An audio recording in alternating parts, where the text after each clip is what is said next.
Hi, this is Kavali Municipal High School located in the old town of Kavali. You can very well see the name of the school, Purapalaka Sangha Unnata Vidyalayam. Actually there is a very old building. You can see the stones lying there. Almost the school building is more than 100-year old. But the buildings what you see here, children are roaming around, these are recently built 2-3 decades ago, but they are already in the verge of collapsing. We went on August 15th to the school.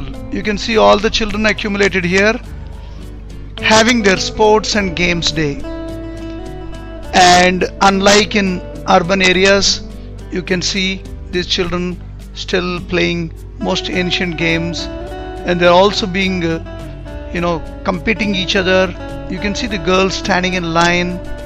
This is the most important game for the girls, and also the competition. You can see the lemon in the spoon.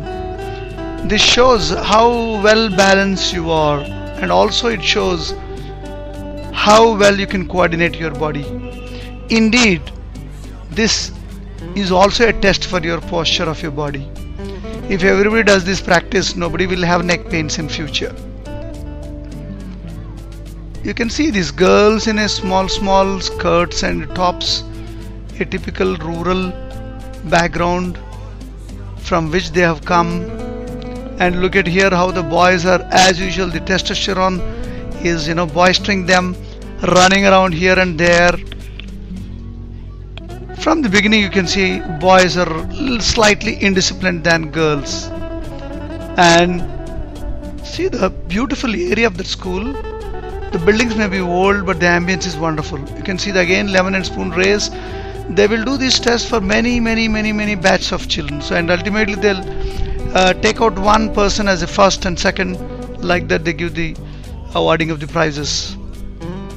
And you see they do have a wonderful shade from this beautiful rain tree. And although there are poles of a volleyball court are seen here in the background, but still boys like to play around more in a freestyle. You just see them playing so beautifully. That's how they are hitting the ball, punching the ball, throwing the ball. All these small techniques of the volleyball they pick up without any court and net. And you will be amazed to know Kavali town had continuously winning strategy of 30 years of volleyball in this AP state. And you see these small games that the girls play around, mostly they improve their coordination and also the reaction ability and also the friendship among them. Unfortunately, these games have slowly perished to a larger extent, and city girls hardly play around this. And physiologically, if you see this, what the game the girl is playing, they also increase their upper limb power and strength, and also coordination. There's a lot of joy around, and it also brings tremendous amount of friendship. The very common and old game, the running in a gunny bag, this also improves their jumping capability. So these are the rural games still